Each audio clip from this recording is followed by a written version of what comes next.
నేను నీకు సమృద్ధిగా మేలు కలుగు చేసేదను అని దేవుడు చెప్తున్నాడు కదా.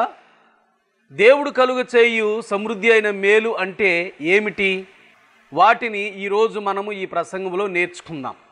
మొట్టమొదటి ఘనత, రెండవది దీవెన, మూడవది అభివృద్ధి, నాలుగవది చూడండి. ద్వితీయోపదేశకాండం 28వ అధ్యాయం 5వ వచనంలో చదివితే, నీ గంపయు పిండి పిసుకు నీ తొట్టియు దీవింపబడును. గంప, పిండి పిసికే తొట్టి, ఈ రెండు ఆహారం సమృద్ధిగా దొరుకుతుంది అనటానికి గుర్తు. అనగా కరువు, ఆకలి బాధల నుండి సంరక్షణ. ఆనాటి కాలంలో మనుషులకు ఆహారము చాలా తక్కువగా దొరికేది. వారు సమృద్ధిలోనికి వచ్చారు అనటానికి గుర్తు నిలవలు ఉండటం కాదు. ఏ పూటగా పూట లోటు లేకుండా అన్నం వారికి దొరికితే వారు సమృద్ధిగా బ్రతికినట్లే భావించేవారు. ఆహారం దొరకటమే చాలా కష్టమైన రోజులవి. అందుచేత వాళ్ళు పంటలు పండించినప్పుడు దేవుని కృప మీద ఆధారపడేవాళ్ళు, సమృద్ధి అయిన పంటలు పండించమని. ఆ పంట చేతికొచ్చినప్పుడు వారు చక్కగా తినటానికి ఇష్టపడేవాళ్ళు. ఈ రీతిగా ఎంతోమంది ఇళ్లలో కరువు తాండవమాడేది. వారు ఆహారాన్ని కూడా సంపాదించుకోలేకపోయేవారు. కానీ తన పిల్లలకు దేవుడు సమృద్ధి అయిన ఆకలి బాధల నుంచి విడుదల ఇచ్చి సమృద్ధిని ఇస్తాను అనటానికి గుర్తుగా, కరువు ఆకలి బాధల నుండి సంరక్షణ కలుగ చేస్తాను అనటానికి గుర్తుగా, నీ గంపయు పిండి పిసుకు నీ తొట్టియు దీవించబడును అని దేవుడు చెబుతున్నాడు. ఇక్కడ దేవుని దీవెన ఉంటే ఏ పూటకు ఆ పూటే సమృద్ధి అయిన అన్నం మనం తినగలుగుతాం. ప్రసంగి గ్రంథంలో ప్రసంగి వ్రాస్తాడు, ఒక వ్యక్తి ఒక పూట అన్నం తిన్నాడు అంటే అది దేవుని దీవెనగా భావించాలి అని. ఆయన సెలవు లేకుండా ఒక వ్యక్తి ఒక పూట భోజనం చెయ్యలేడు అని ప్రసంగి గ్రంథకర్త వ్రాస్తాడు. అలాంటిది ప్రతి పూట బ్రతికినంత కాలం ఏ లోటు లేకుండా సమృద్ధిగా తినాలి అంటే అది దేవుని దీవెన కిందే లెక్క. దేవుని ఆశీర్వాదం ఉన్న వాళ్ళే అలా చేయగలుగుతారు.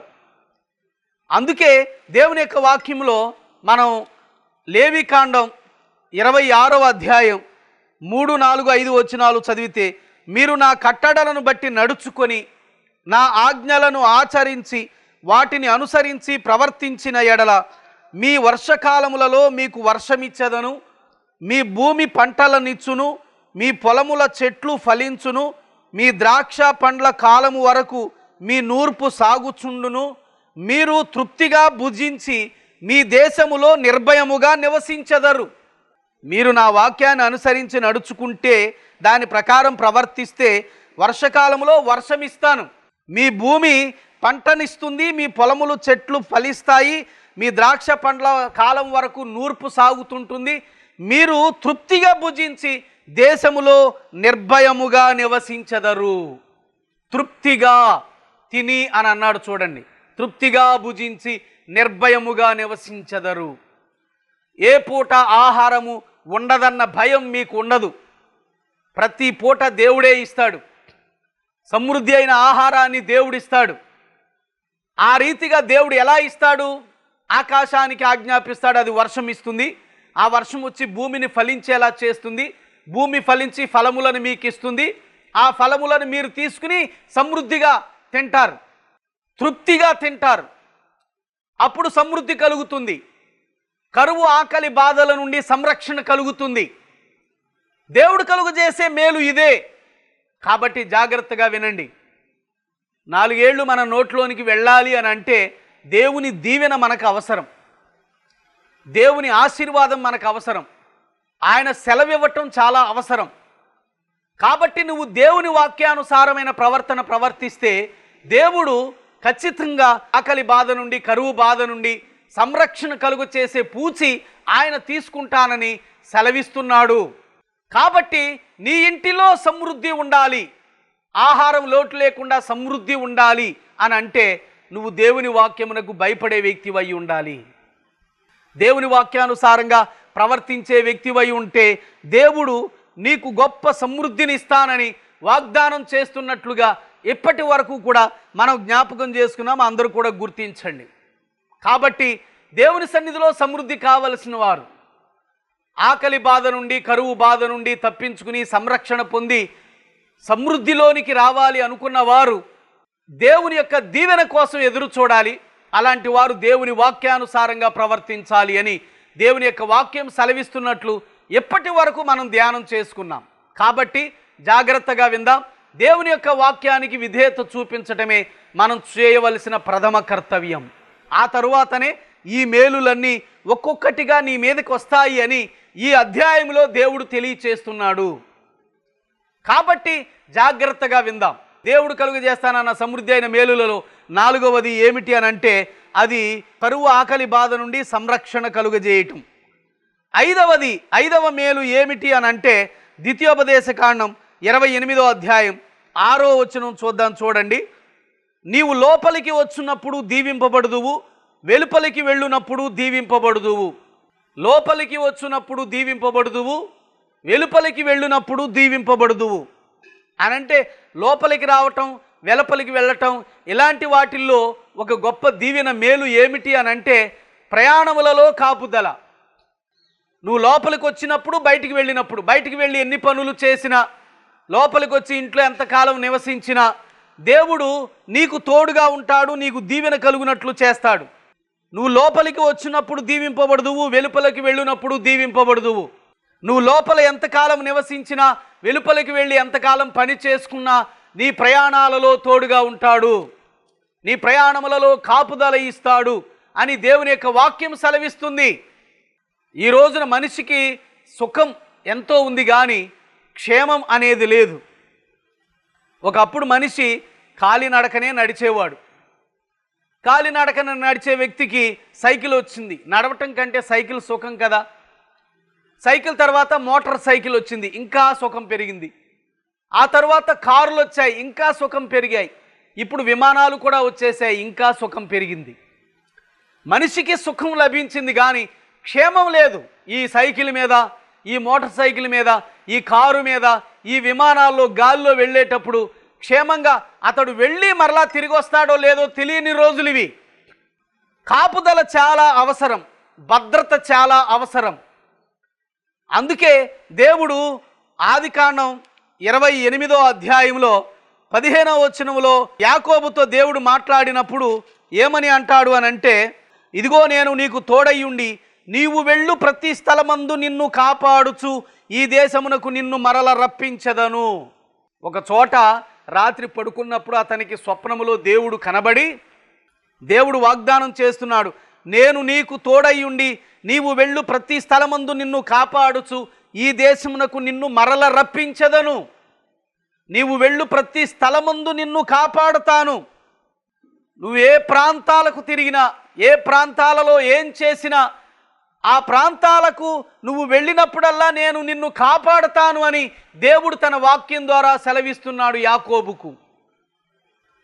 యాకోబును అలాగే పద్దనరాములో 20 సంవత్సరాలు అతడు కొలువు చేసి 20 సంవత్సరాలు జీవించి ఎంతగా గొర్రెలను మేపి వాటిని అభివృద్ధి పరిచే పనిలో ఉన్న దేవుడు అతనికి ప్రయాణాలలో తోడుగానే ఉన్నాడు. ఏ దేశానికి తిరిగి రప్పిస్తానని వాగ్దానం చేశాడో ఆ దేశానికి యాకోబు క్షేమంగా వచ్చే వరకు దేవుడు యాకోబును విడిచిపెట్టలేదు. అలాగే నీవు చేయు ప్రయాణములలో కూడా దేవుడు తోడుంటాడు అని దేవుని యొక్క వాక్యం సెలవిస్తుంది. 121వ కీర్తన 3వ చరణం నుంచి, ఆయన నీ పాదము తొట్టిల్లనీయడు, నిన్ను కాపాడువాడు కునుకడు. పగలంతా నువ్వు కష్టపడి రాత్రిపూట్లైనా నువ్వు నిద్రపోతావు కానీ నువ్వు నమ్మిన నీ దేవుడైన ఆ దేవునికి ఏ నిద్ర లేదు, కునుకుపాటు కూడా లేదు. కునుకుపాటు కూడా పడకుండా నిన్ను కాపాడేవాడు దేవుడు. ఇశ్రాయేలును కాపాడువాడు కునుకడు, నిద్రపోడు. యెహోవాయే నిన్ను కాపాడువాడు. నీ కుడి ప్రక్కను యెహోవా నీకు నీడగా ఉండును. పగలు ఎండ దెబ్బ అయినను నీకు తగులదు, రాత్రి వెన్నెల దెబ్బ అయినను నీకు తగులదు. ఏ అపాయమును రాకుండా యెహోవా నిన్ను కాపాడును. ఆయన నీ ప్రాణమును కాపాడును. ఇది మొదలుకొని నిరంతరము నీ రాకపోకల యందు యెహోవా నిన్ను కాపాడును. ఎంత స్పష్టంగా బైబిల్ వాక్యం సెలవిస్తుందో చూడండి.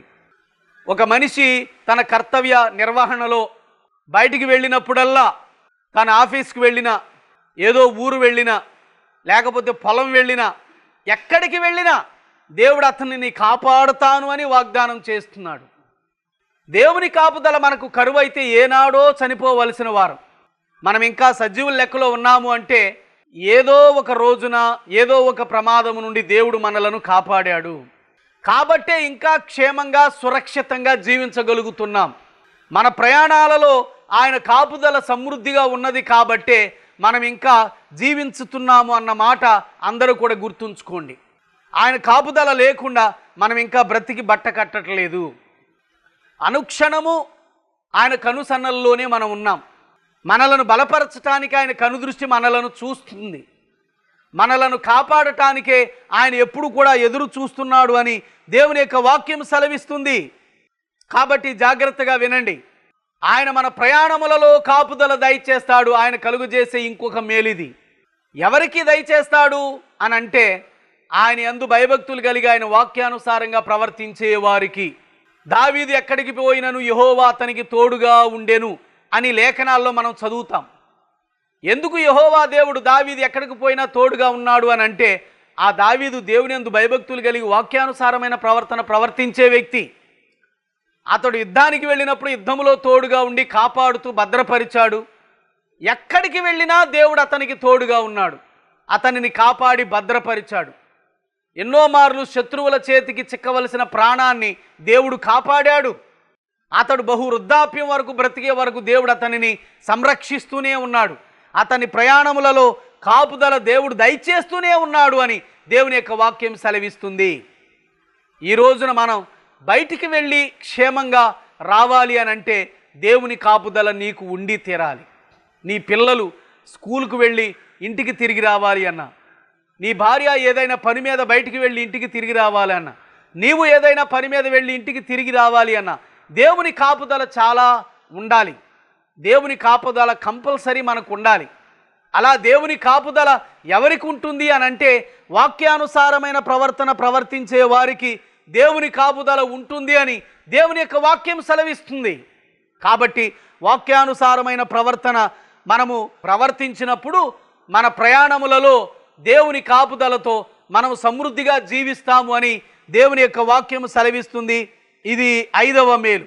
దేవుడు కలుగజేస్తానన్న సమృద్ధి అయిన మేలులలో 5వది ఆయన ప్రయాణములలో మనకు కాపుదల ఇస్తాడు అని.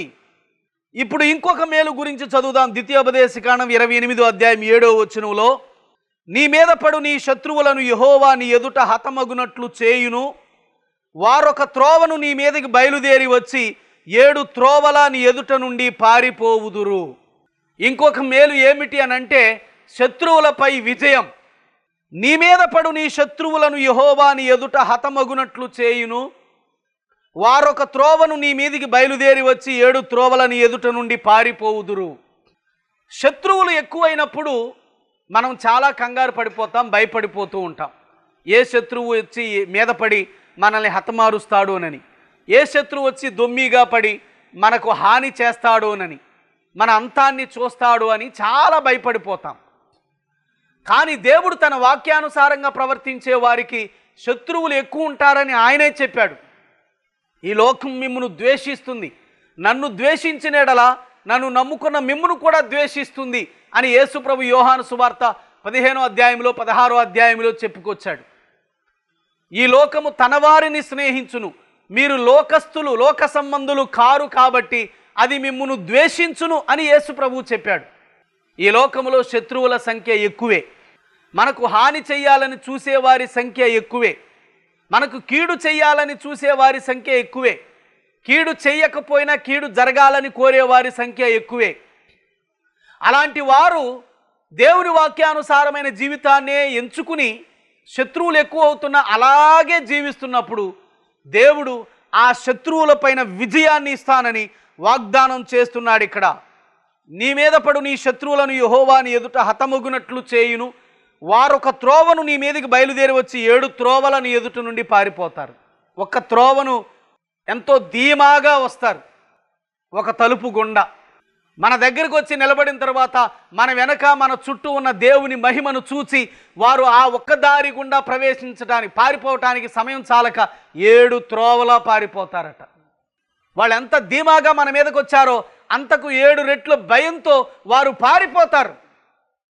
ఈ సన్నివేశం ఎస్తేరు గ్రంథాన్ని మనం చదువుకున్నప్పుడు అర్థమవుతుంది. ఎస్తేరు దేవుని దయ వలన అష్షూరు రాజుకు భార్య అవుతుంది.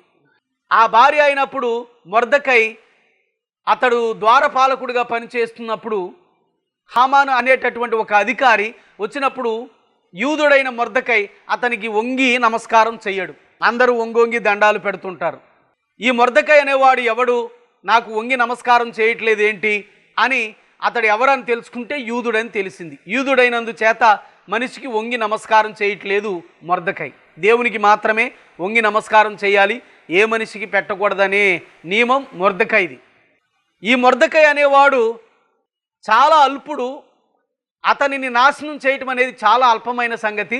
అతని జాతి అంతటిని నాశనం చేయాలని హామాను పన్నాగం పని అతడు ఏం చేశాడంటే ఈ మొర్దెకైని ఉరి తీయటానికి 50 మూరల ఎత్తు ఉరికంబాన్ని తయారు చేయించి రాజుగారితో మాట్లాడి, నీ సామ్రాజ్యంలో నీ విధులకు లోబడని ఒక తెగ ఉంటుందయ్యా, అదంతా కూడా ఉండటం నీకు నష్టం, వారందరినీ నాశనం చేయటానికి శాసనం మీద నీ ఉంగరపు వేలు ముద్ర వేయమని చెప్పి శాసనం మీద రాజు యొక్క ఉంగరపు ముద్రను వేయించి 12వ నెల 13వ తారీఖున యూదులైన వారందరినీ, వారి శత్రువులందరూ ఒకే రోజు చంపేయొచ్చు, వారి ఆస్తులను జప్తు చేసుకోవచ్చు అన్న శాసనాన్ని అతడు బయలుపరచబడేలా చేశాడు. 12వ నెల 13వ రోజున యూదులందరినీ వారి శత్రువులు చంపొచ్చు అన్న నియమం బయటకు వచ్చిన తర్వాత మొర్దెకై ఎస్తేరుతో చెప్తాడు. ఎస్తేరు తన పనికత్తెలతో 3 రోజులు ఉపవాసం ఉండి, మొర్దెకై తన పట్టణంలోని ప్రజలతో 3 రోజులు ఉపవాసం ఉండి ప్రార్థన చేసి, ఈ ప్రార్థన అనంతరం ఎస్తేరు రాజుగారి దగ్గరికి వెళ్ళినప్పుడు ఆమె మా పట్ల దయ చూపించి ఆమెను ఆహ్వానించి ఆమె చెప్పినట్లుగా ఇంటికి ఆతిథ్యానికి వెళ్ళినప్పుడు ఆమె చెబుతుంది, నా జనాంగాన్ని ఈ సామ్రాజ్యంలో ఒక వ్యక్తి చంపించటానికి పూనుకున్నాడు రాజా అని. ఎవరా మూర్ఖుడు అన్నప్పుడు దుష్టుడైన ఈ హామానే అని చెబుతుంది. అప్పుడు రాజు కోపపడి వెళ్ళిపోతాడు. రాజు తర్వాత వచ్చి నా వేలు ఉంగరపు ముద్ర పడింది కాబట్టి నేను కూడా మార్చలేను, ఏదో ఒకటి మీరు చేయండి అంటే ఇంకొక తాకీదు వ్రాయించి శాసనం బయలుపడేలా చేస్తారు. రాజుగారి యొక్క ఉంగరపు ముద్ర వేయించి ఏమనంటే, ఏ 12వ నెల 13వ రోజున యూదులను వారి శత్రువులు చంపొచ్చు అని నియమించబడిందో అదే రోజు యూదులు వారి శత్రువులను తిరిగి చంపొచ్చు, వారి ఆస్తులను జప్తి చేయొచ్చు అన్నట్లుగా శాసనం బయలుపరచబడేలా దేవుడు చేశాడు. 12వ నెల 13వ తారీఖున రాగానే యూదులందరూ వారి పట్ల శత్రుత్వం కలిగిన వారిని చంపేశారు. ఎవరు మాకు శత్రువులు అనుకున్నారో వారందరినీ చంపేశారు, కానీ ఎవరి ఆస్తిని జప్తు చేసుకోలేదు. ఇక్కడ విషయం ఏంటి, ఆ 12వ నెల 13వ రోజున యూదులందరికీ శత్రువులు ఎక్కువై చంపాలి అన్నట్లుగా శాసనము బయలుపరచబడినప్పటికీ కూడా వీళ్ళందరూ వాక్యానుసారమైన ప్రవర్తించి ఉపవాసం ఉండి దేవునికి ప్రార్థన చేసి ఆ దేవుడు ప్రార్థన ఆలకించగా వారికి దేవుడిచ్చిన జవాబు ఏమిటి అంటే, ఏ శత్రువులైతే వారిని చంపొచ్చు అన్నారో ఆ శత్రువులే వీరి చేతిలో చనిపోయేటట్లు దేవుడు చేశాడు. నీ శత్రువుని ఎదుట హతమగునట్లు చేయును అని దేవుడు సెలవిచ్చినట్లుగా ఇక్కడ మనం జ్ఞాపకం చేసుకుంటున్నాం. కాబట్టి జాగ్రత్తగా వినండి. మన శత్రువులు ఎక్కువ మందే ఉన్నారు. ఎస్తేరు గ్రంథంలో ఎంతమంది శత్రువులు ఎక్కువైనప్పుడు దేవుడు వారి పట్ల కార్యం చేసి ఏమన్నాడు అని అంటే, మీ శత్రువులను మీరే చంపొచ్చు అన్నట్లుగా అవకాశం కల్పించాడు దేవుడు. మనం రోమాపత్రిక 8వ అధ్యాయం 35వ వచనం చదువుకుంటే, క్రీస్తు ప్రేమ నుండి మనలను ఎడబాపు వాడెవడు, శ్రమ అయినను, బాధ అయినను, హింస అయినను, కరవైనను, వస్త్రహీనత అయినను, ఉపద్రవమైనను, ఖడ్గమైనను మనలను ఎడబాపున. ఇందును గూర్చి వ్రాయబడినదేమనగా, నిన్ను బట్టి దినమెల్ల మేము వధింపబడిన వారము, వదకు సిద్ధమైన గొర్రెలమని మేము ఎంచబడిన వారము. అయినను మనలను ప్రేమించిన వాని ద్వారా మనము వీటన్నింటిలో అత్యధిక విజయము పొందుచున్నాము. విశ్వాసికి అపోస్తులైన పౌలు దేవుని వాగ్దానాన్ని జ్ఞాపకం చేస్తున్నాడు. విశ్వాసికి దేవుని కాపుదల భద్రతను జ్ఞాపకం చేస్తున్నాడు. దేవుని నమ్మిన నాట నుండి ఎంతోమంది శత్రువులు తరుముతూ ఉంటారు. ఇక్కడ శత్రువులు ఎవరు అని అంటే, శ్రమ ఒక శత్రువు, బాధ ఒక శత్రువు, హింస ఒక శత్రువు, కరువు ఒక శత్రువు, వస్త్రహీనత ఒక శత్రువు, ఉపద్రవం ఒక శత్రువు, ఖడ్గము ఒక శత్రువు. ఇవన్నీ శత్రువులుగా పరిణమించి మనలను నాశనం చేయబూనుకున్నప్పటికీ కూడా, అవన్నీ మనకు సంభవించినప్పటికీ అయినను మనలను ప్రేమించిన వాని ద్వారా మనము వీటన్నింటిలో అత్యధిక విజయము పొందుచున్నాము అని దేవుని యొక్క వాక్యం సెలవిస్తుంది. అయినను వీటన్నింటిలో అత్యధిక విజయము. జాగ్రత్తగా వినండి, వీటన్నింటిలో అత్యధిక విజయం. శత్రువులు ఎంతమంది ఎక్కువైనా, ఎన్ని శత్రువులు ఎక్కువైనా, ఆపదలే గాని, ఉపద్రవాలే గాని, ఖడ్గమే గాని, వస్త్రహీనతే గాని, కరువే గాని, ఏదైనా శత్రువు నీ మీదకి రానివ్వు.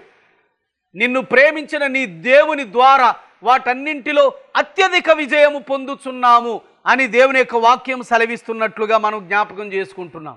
అత్యధిక విజయం దేవుని యొక్క వాగ్దానం మనకుంది. ఎవరికి? దేవుని వాక్యానుసారంగా ప్రవర్తించే వారికి.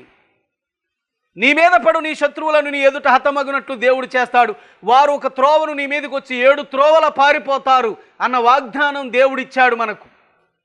మనం వాక్యానుసారంగా ప్రవర్తించినప్పుడు శత్రువు సంఖ్య పెరుగుతుంది. ఎంతమంది శత్రువులు పెరుగుతారో 23వ కీర్తనలో నా శత్రువులు ఎదుట నువ్వు నాకు భోజనము సిద్ధపరిచి ఉన్నావన్న వాగ్దానం కూడా దేవుడు నెరవేరుస్తాడు. కాబట్టి జాగ్రత్తగా వినండి. ఇక్కడ మనం గమనించాల్సింది ఏమిటి అని అంటే, మనము వాక్యానుసారంగా ప్రవర్తించి మనం అలా జీవిస్తున్నప్పుడు శత్రువుల సంఖ్య మనకు పెరుగుతుంది. అయినా భయపడక్కర్లా. మన దేవుని కాపుదల మనకు సమృద్ధిగా ఉంటుంది. మన దేవుని కాపుదల మనకు సమృద్ధిగా ఉంటుంది అని దేవుని యొక్క వాక్యం సెలవిస్తుంది. దేవుని భద్రతలో మనం ఉంటాం. ఆ దేవుడు తన హస్తాల కింద మనలను భద్రపరుస్తాడు, తన రెక్కల కింద మనలను భద్రపరుస్తాడు. ఏ శత్రువు మన మీదకి వచ్చి ఏ హాని చేయకుండా దేవుడు విడిపిస్తాడు. వారందరిపైన, వాటన్నింటిపైన గొప్ప జయము దయచేస్తాడు అని దేవుని యొక్క వాక్యం సెలవిస్తున్నట్లుగా మనం ఇప్పటి వరకు కూడా చదువుకున్నాము. కాబట్టి మనము దేవుని యొక్క వాక్యానుసారమైన ప్రవర్తించబద్దులమై ఉన్నాం. వాక్యానికి విధేయత చూపించిన వారికే ఈ మేలులు. కాబట్టి జాగ్రత్తగా వినండి. సమృద్ధి అయిన మేలు దయచేస్తాను అన్నాడు దేవుడు. ఆ సమృద్ధి అయిన మేలు ఏమిటి అని అంటే, 1 ఘనత, 2వది దీవెన, 3వది అభివృద్ధి, 4వది కరువు ఆకలి బాధల నుండి సంరక్షణ, 5వది ప్రయాణములలో కాపుదల, 6వది శత్రువులపైన విజయం. దేనిపైనైనా ఎవరిపైన అయినా సరే నీకు విజయాన్ని దేవుడు ఖాయం చేస్తాను అని జ్ఞాపకం చేస్తున్నాడు. ఇది గమనించండి. విజయం మన సొంతం అవుతుంది. శ్రమ పడతాం, కష్టపడతాం, శోధించబడతాం, వేదనలోనికి వెళతాం, కన్నీరు కారుస్తాం, దుఃఖపడవలసిన రోజులు వస్తాయి, దుఃఖాన్ని అనుభవిస్తాం. కానీ అంతిమ విజయం మాత్రం మనదే. ఎందుకంటే మన తరపున పోరాడేది మన దేవుడు. మన యుద్ధములో పాలిపంపులు పొందేది మన దేవుడు. యుద్ధము నాదే అని చెప్పాడు ఆయన. పగ తీర్చుకొనుట నా పని అని అన్నాడు ఆయన. కాబట్టి శత్రువు మీద మనం పగ తీర్చుకోవటం కంటే దేవునికి అప్పగిస్తే చాలు. అయితే శత్రువును మిత్రుడుగా మార్చేస్తాడు, లేదా శత్రువును అంతమొందింప చేస్తాడు. అప్పుడు మనకు గొప్ప విజయం సొంతమవుతుంది. ఇది మనం జ్ఞాపకం చేసుకుందాం. 6వ మేలు ఏమిటి అని అంటే, విజయం దేవుడు దయచేస్తాడు అని దేవుని యొక్క వాక్యం సెలవిస్తుంది. ఇక 7వ మేలు ఏమిటి అని అంటే, ద్వితీయోపదేశకాండం 28వ అధ్యాయం 8వ వచనాన్ని చదువుకుందాం. నీ కొట్లలోను నీవు చేయు ప్రయత్నములన్నిటిలోనూ నీకు దీవెన కలుగునట్లు యెహోవా ఆజ్ఞాపించును. నీ దేవుడైన యెహోవా నీకు ఇచ్చుచున్న దేశంలో ఆయన నిన్ను ఆశీర్వదించును. నీ కొట్లలోను నీవు చేయు ప్రయత్నములన్నిటిలోనూ నీకు దీవెన కలుగునట్లు యెహోవా ఆజ్ఞాపించును. నీవు చేయు ప్రయత్నములన్నింటిలోనూ సఫలత దేవుడు దయచేస్తాడు. దీవెన కలుగునట్లు, నీవు చేయు ప్రయత్నములన్నింటిలోనూ దీవెన కలుగునట్లు దేవుడు ఆజ్ఞాపిస్తాడు. అంటే నీవు చేయు ప్రయత్నాన్ని దేవుడు సఫలమయ్యేలా చేస్తాడు. నీ కోరికను సిద్ధింపచేసి నీ ఆలోచన యావత్తును సఫలపరుచును అని కీర్తన భాగంలో దైవభక్తుడు అన్నట్లు, ఇక్కడ నీవు చేయు ప్రయత్నములన్నింటిలో నీ స్థితి మొదట కొద్దిగా ఉంది. స్థితిని గొప్పగా చేసుకోవటానికి చిన్న వ్యాపారం నువ్వు ప్రారంభించావా, లేక చిరు ఉద్యోగంలో నువ్వు జాయిన్ అయ్యావా, చిన్న పొలాన్ని నువ్వు వ్యవసాయం చేయడానికి తీసుకున్నావా, ఏదో ఒక చిన్న పని చేయటానికి నువ్వు ఆరంభించావా, ఆ చేసే ప్రతి ప్రయత్నములోనూ దేవుని దీవెన నీకు ఉంటుంది అని దేవుని వాక్యం సెలవిస్తుంది. మనం 1వ కీర్తన చదివితే, యెహోవా ధర్మశాస్త్రమునందు ఆనందించువాడు ధన్యుడు అని దేవుని యొక్క వాక్యం సెలవిస్తుంది. అతడు చేయునదంతయు సఫలమగును. అతడు నీటి కాలువల ఓరను నాటబడినదై ఆకు వాడక తన కాలమందు ఫలమిచ్చు చెట్టు వలె ఉంటాడు. అతడు చేయునదంతయు సఫలమవుతుంది. ఎందుకంటే అతడు దేవుని ధర్మశాస్త్రమునందు ఆనందించుచు దివారాత్రము దానిని ధ్యానించుటలో ఆనందించువాడు. అంటే ధ్యానించడం అంటే చదువు ఊరుకోవటం మాత్రమే కాదు. అది చదివినది హృదయంలో భద్రపరుచుకుని దాని ప్రకారం జీవించవలసినటువంటి క్రమం.